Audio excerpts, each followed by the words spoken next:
And naka-short ka pala ba kaya ka pala nilalamig? Hey guys, welcome back to my channel. I know it's been a while, so welcome back. And today we have a very interesting topic, travel nursing. Travel nursing is really in demand nowadays, so let's talk about it. And for today, I have a very special guest on my channel, my mother.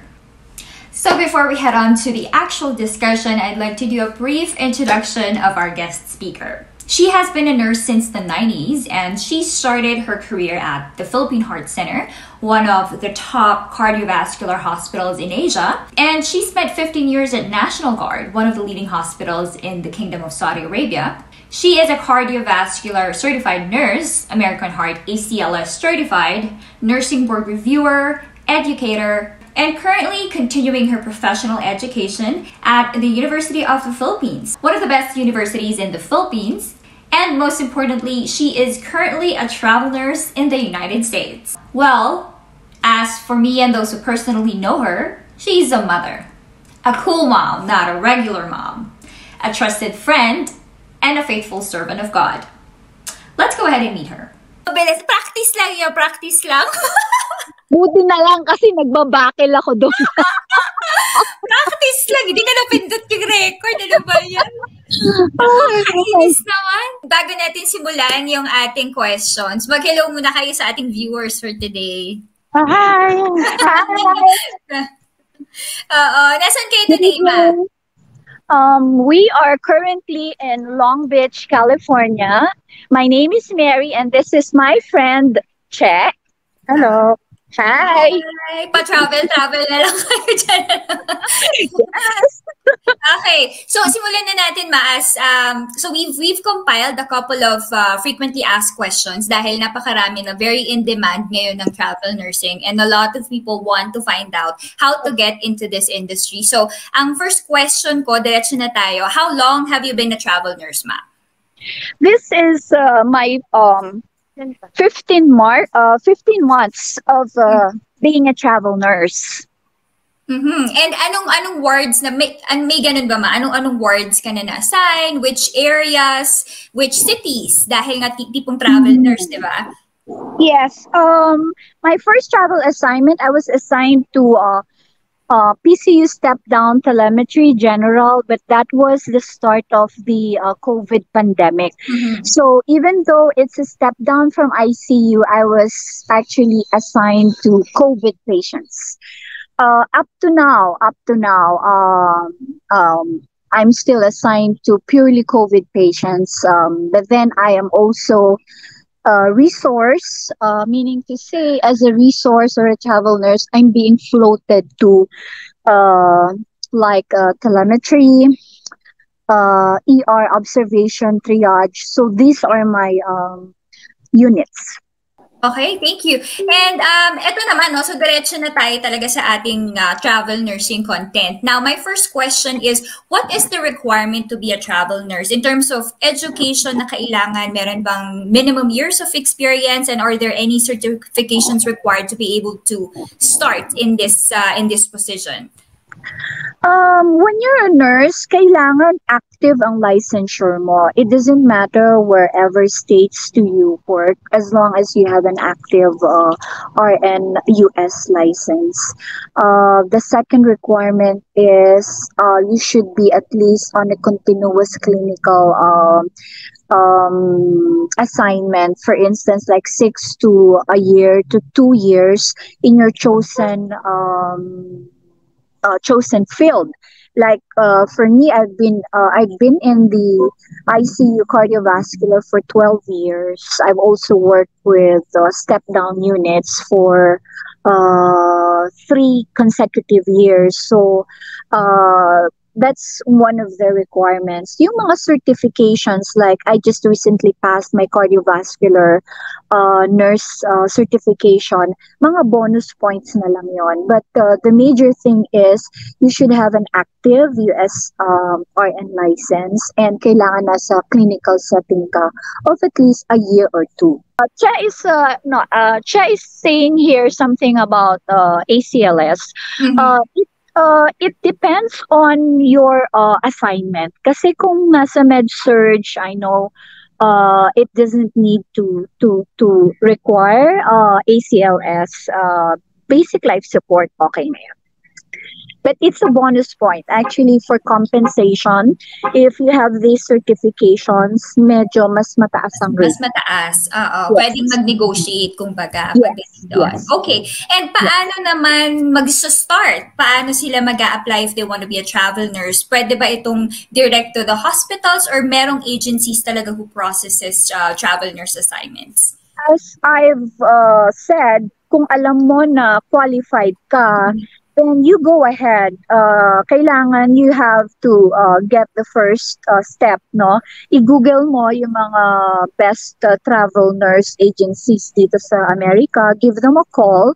And they're very quick to answer naman. So kapag they know that you're qualified, they would ask for your resume and they would ask for character references. Syempre, coming from your unit, usually they would ask for references from your supervisor and your charge nurse mo, yun. And if they find you suited for the position na hinahanap nila and you're capable of, they will get you a travel assignment. Eto ma'am, meron ba itong mga interviews pa? Let's say every time ba na kukuha ka ng assignment, mag-i-interview ka pa sa ospital or yung agency na lahat ng gagawa nun? Actually, magandang question yan. Kasi to be honest with you, I never had any interviews with any of the managers or any of the directors of the facility that I have worked with. But isa yan sa mga processes na maaaring mangyari. Pero siguro, it's a case-to-case basis sa pangangailangan nila or sa qualifications mo because as I've said, personal experience, walang interview na nangyari. I got the job and that's it. Yeah. Okay. And in terms of assignments, how long usually are these assignments? Alam ko parang 12 weeks, mga ganon, or does it range? Meron din ba mga long-term contracts na tipong half a year? Ang ganda ng mga questions mo. Talagang fit na fit. Research eh. The shortest assignment that you could have is 4 weeks. And the longest is 13 weeks. It depends. If the facility needs you and they wanted you, you could extend up to a year doon sa facility na yon. But as I've said, the shortest is 4 weeks. It's case-to-case basis then because merong mga nakakancel along the way. Merong mga kinakancel because immediately they don't need. Like, share ko lang yung experience ko sa first assignment ko. It was a COVID pandemic, but then nung nag-flatten yung rate ng COVID, they have to cut off some of the travel nurses contract. So, lucky lang ako that they were able to push through with my completed 13 weeks and I got at least a month of extension at that time. Pero technically, the shortest is 4 and the longest is 13 weeks. Wow, okay. And ano ang regular schedule, ma? How many hours, how many days in a week ang shift? It depends on the need. Merong 4, let's say merong 3. Merong 3 by 12s, meaning to say 3 days, 12-hour shift in a week. Merong 4 by 12. Merong 5 by 10. And meron ding mid-shift, merong day shift, at merong night shift. So, flexible shift, meron din sila. Ganon. Okay. And alam ko, isa sa mga advantages ng travel nursing is you have full flexibility. Ito yung hindi natin na-record kanina.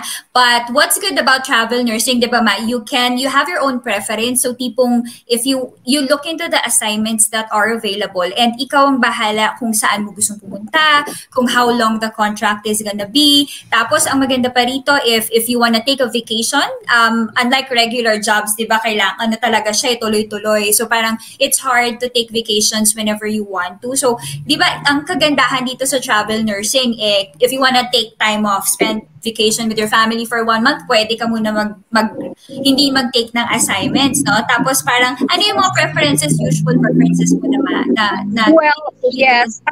These are yung mga perks. These are the perks of being a travel nurse. Because I've also been a core staff or an internal staff. One of the mahirap kasi being a core is you have to meddle with the dramas doon sa loob ng management. So, and the other thing is napakahirap kumuha ng vacation.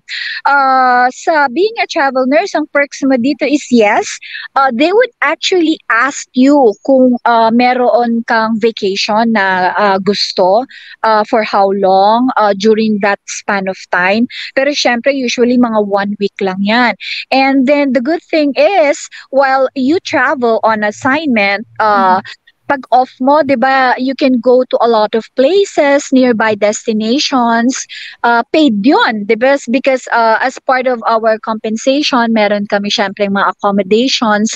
So paid 'yun. Another perks is they have a lot of discounts for travel nurses, like hotel discounts, scrubs, you could reimburse your scrubs.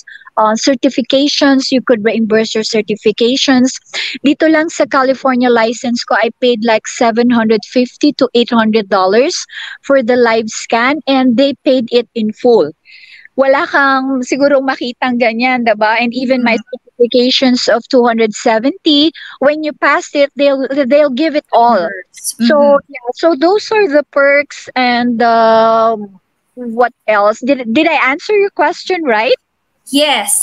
And ito kanina, balik tayo dun sa in terms of stability and security, kasi importante rin ito.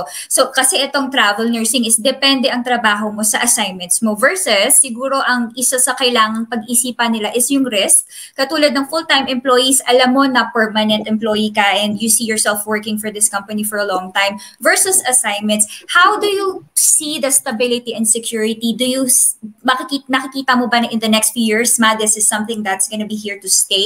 Or ang demand niya ba patuloy-tuloy? Or do you think this is just because of the COVID pandemic? You know what? I can see myself in you. You're so very smart.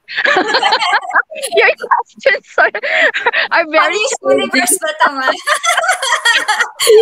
Diba? Well, travel nursing has been here since, I think, the time of our modern nursing nurse, Florence Nightingale. She's actually the first na mag-travel nurse. And in the United States, I think yung pinaka-first nila was in 1970s, something like that, when a lot of nurses went to New Orleans because of the Mardi Gras event. Since then, nakita yata ng government or the state that, hey, there's a big market for travel nurses. Like when there's a crisis, when there's a need, like 30,000, they have yellow fever in New Orleans at that time. They sent almost a lot of nurses in there. And from then on, nag-boom ang travel nurses at the start of the 1980s. According to the US, may konting data lang ako kasi napaka-smart ng aking host.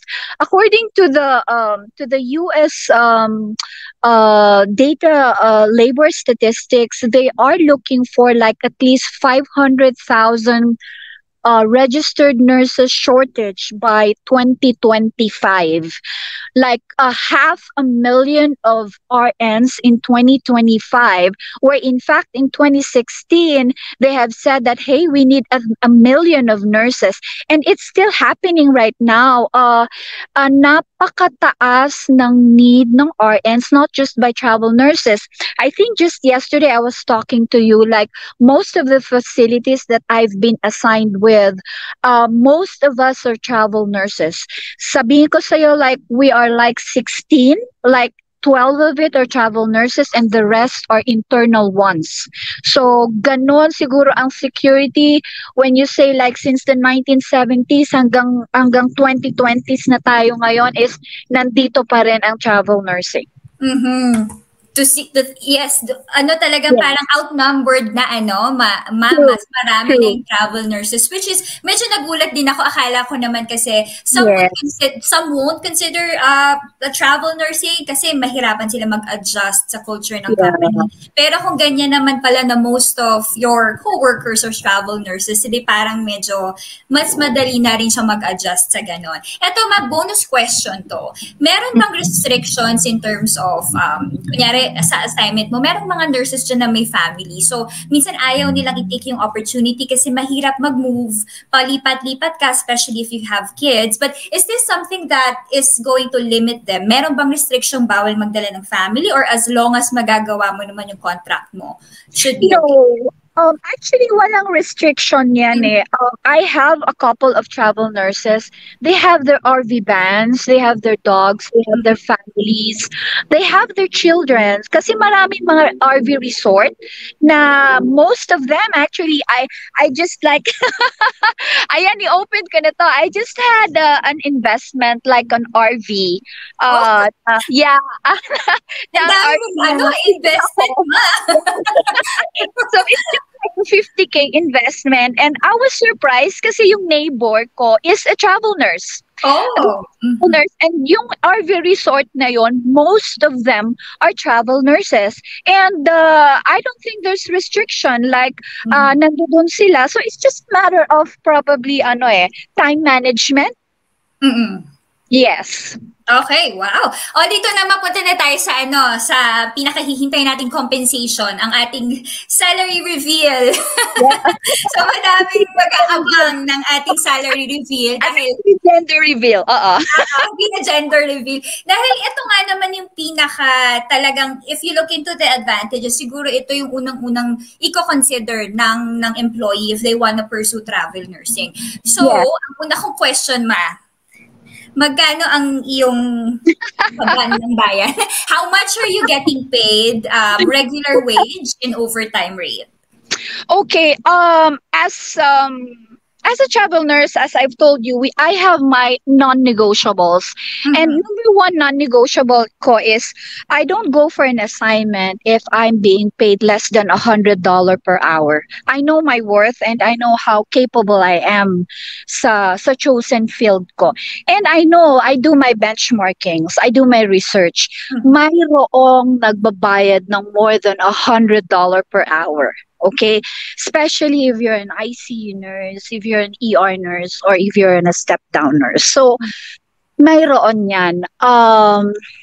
With regards to compensation, again, depende yan sa qualifications mo. As I've mentioned earlier, they can pay you more than $100 per hour. And ang given fact dyan is you also get to go with an overtime pay. Okay, salary reveal. I'm earning $110 per hour and $165 as overtime pay. Yes. Aside from that, you get to have your housing stipend. And your housing stipend depends on your location. If, like, let us say I'm here now in Los Angeles, California. Mataas dyan. Oo, Yes. malaki dyan. Dahil ang cost of living dito is mataas, the agency actually compensates for that. Mas mataas ang yung weekly pay. Currently, my housing now, they're paying me $860 a week. Aside from the housing, you also get your meal stipend. Okay? So your meal stipend, depende pa rin yan sa cost of living dun sa area mo. And what else? You could also ask for reimbursements coming from your agency, like my scrubs, my uniform. They can give you as a max of $250 or $200 for your uniform. So makakabili ka na nun ng scrubs mo at least mga tatlong pair. And what else? You also get Transportation your allowance, ma'am. Meron ba? Mhm. Thank you. Transportation, a maximum of $500 to and fro from your home base to your destination. Yan, ibibigay. Plus, yun nga sabi ko sa'yo, if you have certifications like your, sabi kanina ni Tita Che, yung ACLS mo, yung BLS mo, your other certifications, licensures, lahat ng ginastos mo during your assignment, ibabalik nila yan sa'yo. Meron din sinasabi na guaranteed pay. Okay? So sa mga naghahanap dyan ng mga agency, you have to take note.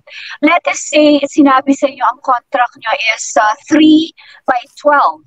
And then, nag-sick call ka, let us say, ng isa.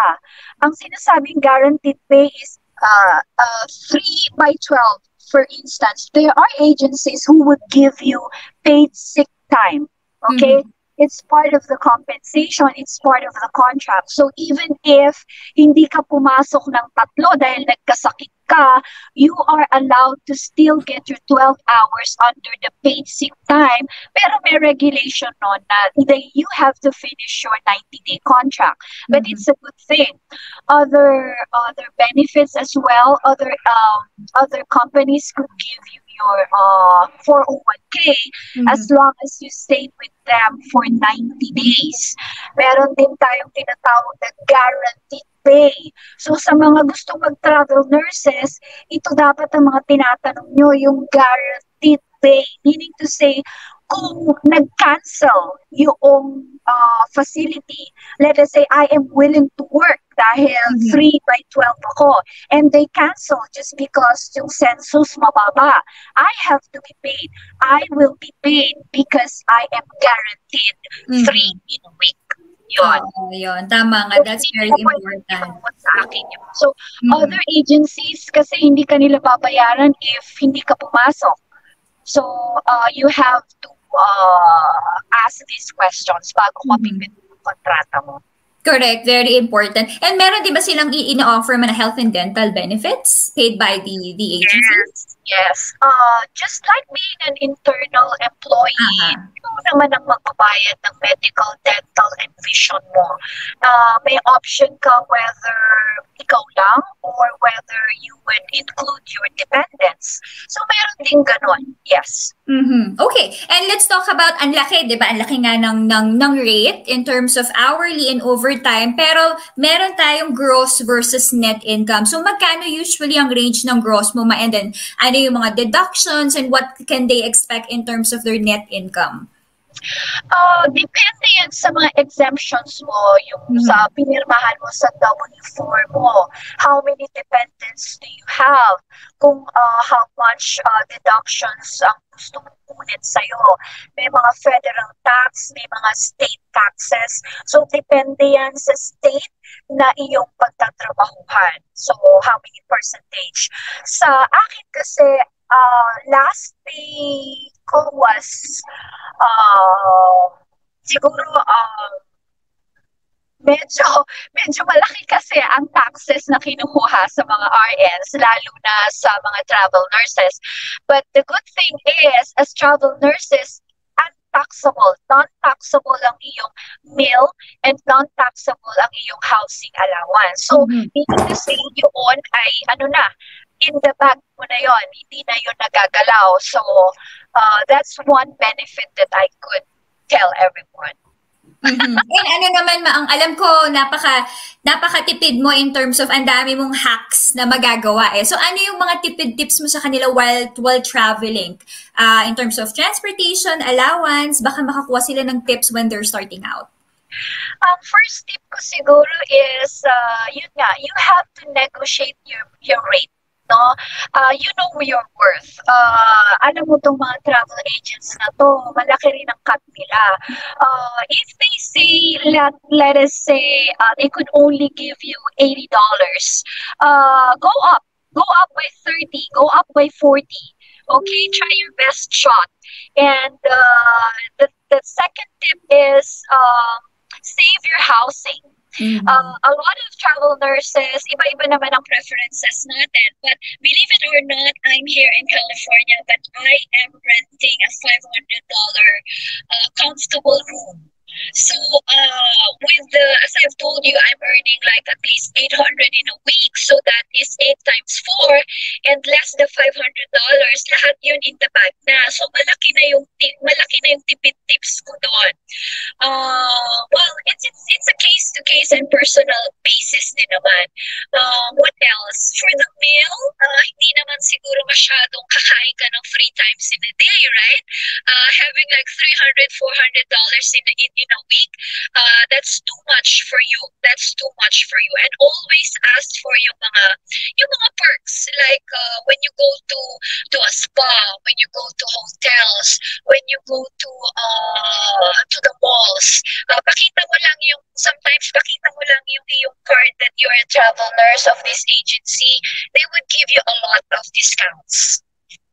Okay, wow. Oo, napakaraming maisi-save. Now, let's go to what were your challenges, Ma, when you were starting out as a travel nurse? Ano yung nakikita mo na possibly something different? How can you compare it to a staff nurse in terms of advantage and disadvantage moving and shifting to travel nursing? The number one advantage talaga is money. Medyo, I'm not saying that greedy ako when it comes to money, but I work smart. I work hard, but working smart is different from working hard, di ba?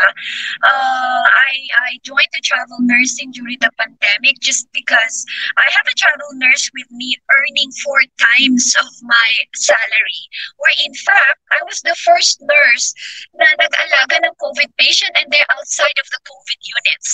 So sabi ko nga, why not join travel nursing kasi talagang matakas ang kanilang kita. One of the expectations kasi for a travel nurse is you should know. Parang you should know everything. It's a misconception pero yun ang talagang pagkakaalam ng marami. When you join travel nursing, kailangan you should be equipped. Because once you're in there, you're alone by yourself. Parang they throw you in the battleground. Most of the time, you would only have 1 day of orientation. Not even a full day of orientation. Only 4 hours of orientation. And they will just send you to the battleground. When I say send you to the battleground, you're a nurse, you are capable. This is the medication room. This is where the supplies are. Or sometimes not even. They would not even orient you to the unit. Sasabihin lang nila, okay, these are your 4 or 5 patients, and that's it. And they want you to do the best that you can, of course. And being alone there, if you're not equipped, mahihirapan ka. In the United States, they have different EMR systems. And as a travel nurse, they are expecting that you know these systems. They have their Epic, they have their Cerner, they have their MedHost. They have a lot of things. So computer system is quite difficult for somebody who is not tech savvy. So that's one of the disadvantages then, if I may say. But for me, being in the nursing industry for almost 3 decades, I find it not a disadvantage. I find it as a lucrative state of honing my skills, honing my expertise, and knowing and learning new things every day. Ganun naman dapat ang aura ng nursing. So mahirap, maraming challenges. One of the challenges is yun nga, their electronic medical recording system, their policies. Although nasa Amerika ka, you would be thinking that well, it's safety, it's patient safety, it's still being a nurse. Pero iba-iba ang policy ng bawat hospital. You have to adopt to their own policies. Pag sinabi nilang hindi sila gumagamit ng karayom pag nag-i-inject sila, you have to follow that. Literally, you have to follow that na hindi ka gagamit ng karayom. You do not challenge or you do not ask their policies kasi ikaw ay outsider. So you really have to adapt, be flexible, and live for even just 13 weeks. 13 weeks lang naman yan. After that is, tapos ka na, then go on to the next. Mm-hmm. Oo, tama man, no? Kasi parang sa kahit anong job naman yan eh. When you get into a job, meron tayong parang phase ng adjustment. So dito tipong parang kailangan very well, mabilis ka mag-adapt, flexible ka. Kasi di ba when you get into a regular work, minsan ang orientation period and training period mo nga 2 to 3 months. Pero dito sa travel nursing, talagang wala kang time. Kailangan talaga when you get there, ready for battle ka na. So I think yun din yun ang kailangang i-take into consideration ng nurses. Kasi I know a couple of agencies, ang requirement lang nila is 1 year of experience. Pero ako nakikita mga ganun. Pero you'd have to consider before getting into this din kung prepared ka ba. Kasi 1 year technically parang ano ka pa eh, di ba? Medyo bago ka pa in the industry, you're trying to find your way, parang ganon, ina-adjust mo pa yung sarili mo with the work, tapos bigla kang, this is, kailangan talaga matatag ka rin sa changes dito. Okay, so, parang ang lamig-lamig dyan, no? So, pero parang na-cover natin lahat, very clear and very concise. I feel like this is gonna be very helpful para sa ating mga travel nurse aspirants, at least, if not now, di ba, hindi naman, doesn't mean that they want to apply right now because it takes a lot of time to consider this kind of decision. So at least ma-prepare nila yung sarili nila for this kind of role. For our closing, ma'am, any other tips, closing words, inspirational messages for those who are looking into getting into this type of role? Being a nurse, sa tingin ko naman is anywhere you go, as long as you have the compassion, as long as you have the heart to serve your brethren, the humanity, it's the same.